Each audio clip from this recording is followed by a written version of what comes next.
The difference between watercolor, gouache, and poster color paints. Watercolors, gouache, and poster colors have a lot of similarities, but they're not exactly the same. In this video, we'll show you what the difference is between these water-soluble paints. All of these paints are made with pigments, binders, and additives. The differences between them come down to variations in their formulas. Pigments are tiny pieces of stone and other raw materials that give paint its color. These stay as physical particles and do not dissolve in water like dye. Binders are what hold the paint together. Many water-soluble paints use gum arabic. Additives vary between manufacturers. Some additives are necessary, but artist quality paints usually have more pigment relative to additives than student paints. Watercolor paints. Watercolors can come in dry pans or moist tubes. They are made with very small pigment particles. More of the paper shows between each particle, which makes watercolor paints look transparent. Watercolor paints work best on sturdy paper designed to stand up to lots of water. It's best to start with light colors and add dark colors later.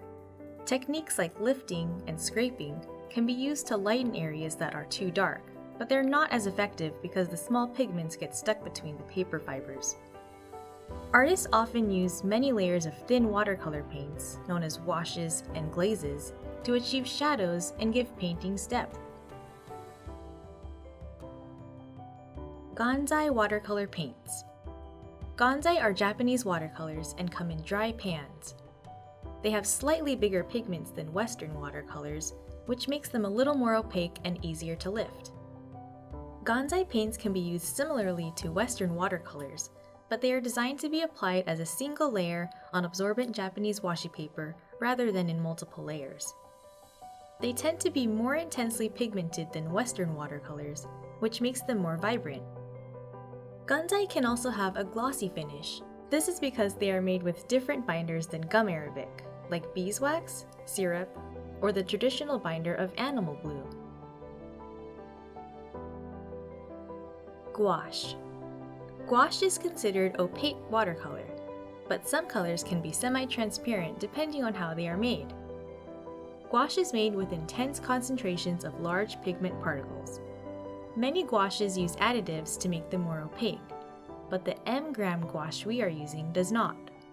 It's best to use gouache with sturdy paper, and you can use it on colored paper as well. Gouache produces a flat finish that is difficult to achieve with watercolor paint. Its opacity gives you the flexibility to add lighter colors on top of dark paints instead of only working light to dark. Gouache can easily be used with watercolors or on its own. It acts similarly to watercolors when diluted with water, and you can even mix white gouache with watercolor paint to make the watercolor more opaque and vibrant. Poster colors. Poster color is a general term for water-soluble opaque paints that are meant to be scanned for reproduction rather than displayed. They are usually less expensive and not very light-fast.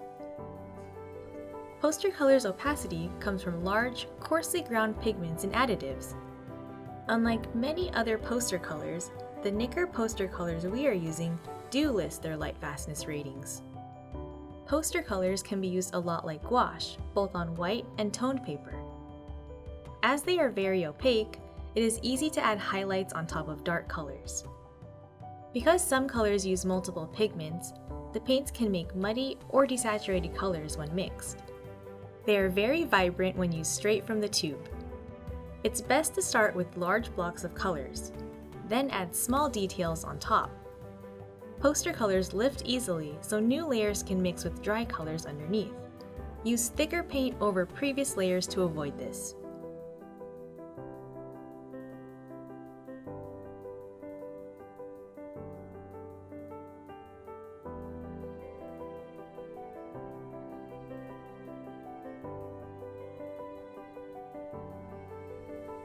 Have you tried watercolors, gouache, and poster colors?